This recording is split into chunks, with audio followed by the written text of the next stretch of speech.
Praise the lord everyone. प्रभु की स्तुति और महिमा हो, परमेश्वर पिता का धन्यवाद हो।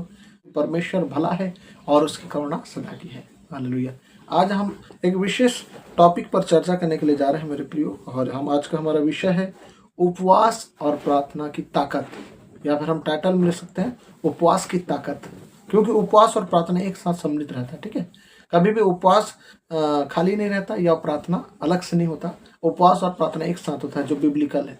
ध्यान से सुनेंगे। आज एक ऐसे ही ऐतिहासिक बात को हम पढ़ने जा रहे हैं कि उपवास और प्रार्थना की ताकत के द्वारा मेरे प्रियो, यहाँ पर एक महिला पात्र के विषय में चर्चा किया गया जिसने पूरे यहूदी कौम को बचा लिया। हालेलुया।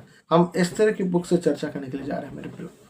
हालेलुया। हम पहले पॉइंट से हम लोग देखेंगे, कुछ सारांश आपके बीच में मैं उद्धृत करना चाहूँगा, उसके बाद हम लोग मेन पॉइंट पर आएंगे।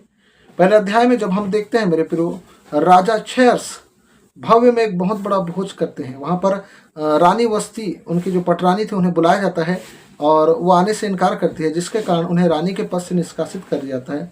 यूँ राजा नई रानी की तलाश में निकल पड़ते हैं मेरे प्रियो। और सेकंड अध्याय में हम लोग देखते हैं यहूदी लड़की हदस्या, उसी का नाम एस्तेर है, जिसको हदस्सा भी कहा जाता है। अगर बाइबल को अध्ययन करें अच्छे से तो आप पाएंगे कि जो हदस्सा, उसी का नाम एस्तेर है।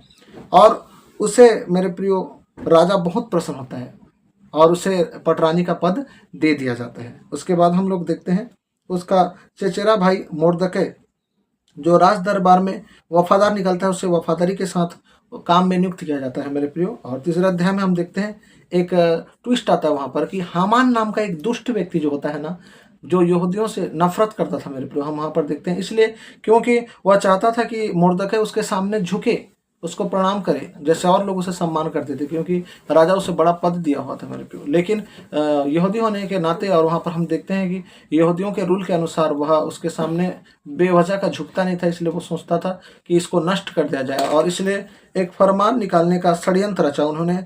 और यहाँ पर हम देखते हैं हामान यहूदियों के विरुद्ध एक षड्यंत्र रचता है कि पूरी तरह से सारे यहूदी कौम को नष्ट कर दिया जाए मेरे प्रियो। और यह बात पहुंचाया जाता है राजा तक। और मेरे प्रियो चौथे अध्याय में हम देखते हैं मोर्दकै और यहूदी संकट में आ जाते हैं मेरे प्रियो इस रीति से। लेकिन मेरे प्रियो वहाँ पर हम देखते हैं मोर्दकै साहस नहीं छोड़ता और वह अपने बातों को वर्णन एस्तेर तक पहुँचाता है। यूँ एस्तेर रानी जानती है कि राजा से अगर वो मिलने जाएगी, क्योंकि मोर्दकै उससे कहता है कि तू जा और राजा से मुलाकात कर, कहीं हो कि हम बच जाएं। मेरे प्रियो मैं आपको बताना चाहूँगा, राजा से कोई भी ऐसे डायरेक्ट मिल नहीं सकता था। बाइबल में अगर हम पढ़ें वहाँ पर लिखा है। लेकिन मेरे प्रियो रानी जो एस्तेर थी, वो अपने जान पर खेल करके राजा से मुलाकात करने का निर्णय लेती है। इससे पहले कि वो राजा से मुलाकात करे, वो कहती है कि उपवास का दिन ठहरा जाए, 3 दिन तक ना तो तुम कुछ खाओ और ना कुछ पियो, मेरे साथ तुम उपवास करो। यो मैं राजा के सामने जाऊंगी, और यदि राजा इनकार करे और मुझे नष्ट कर दे तो नष्ट भी हो जाऊंगी मेरे प्रियो। मैं आपको बताना चाहूंगा, जब उपवास करते हैं, हालेलुया, आकाश मंडल के बीच कोई बातें ऐसे घटित होने लगती हैं मेरे प्रियो, जो परमेश्वर को हालेलुया बहुत टच करता है मेरे प्रियो। आपको मैं बताना चाहूंगा, जब तक आप उपवास में नहीं जाते हैं, आप संघर्ष कर रहे होते हैं, आप युद्ध लड़ रहे होते हैं, लेकिन जैसे ही आप उपवास में आते हैं, परमेश्वर बोलता है पीछे हट, अब युद्ध मेरा है। Praise the Lord. कलीसिया ध्यान दें इस बात को कि यहाँ पर लिखा हुआ है कि जब उपवास ठहराया गया, उसके बाद जब रानी एस्तेर राजा से मुलाकात करने के लिए जाती है, तो राजा राजदंड उसके सामने बढ़ाते हैं। यूँ हम देखते हैं उसके बाद रानी अपने बातों को रखती है और हामान को खाने के लिए बुलाती है। पहली बार तो वो अपनी बातों को वर्णन नहीं कर पाती, लेकिन दूसरी बात वो खुलकर कह देती है कि इस दुष्ट हामान के कारण हमारा सारा यहूदी कौम खतरे में है। मेरे प्रियो, राजा के हृदय को आनंदित करने वाली यह महिला, जो परमेश्वर को सबसे पहले आनंदित कर बैठी थी। ध्यान से सुनेगा, उपवास के द्वारा परमेश्वर आनंदित थे एस्तेर के लिए। उपवास और प्रार्थना इतना मजबूत था। मैं आपको यूँ बताना चाहूंगा कि एस्तेर ने पहली बार उपवास नहीं रखा था मेरे प्रियो।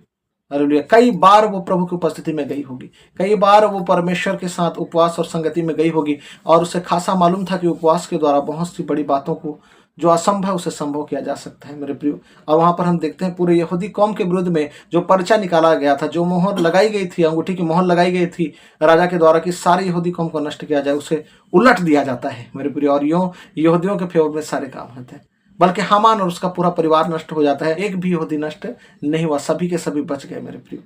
बड़ी बात है। मैं आपको बताना चाहूंगा, केवल उपवास मात्र के द्वारा, हालेलुया, और उपवास और साथ में समर्पण के द्वारा हम देखते हैं मेरे प्रियो, इस बड़े कार्य को मेरे प्रियो एस्तेर ने अपने जीवन में होते हुए देखा।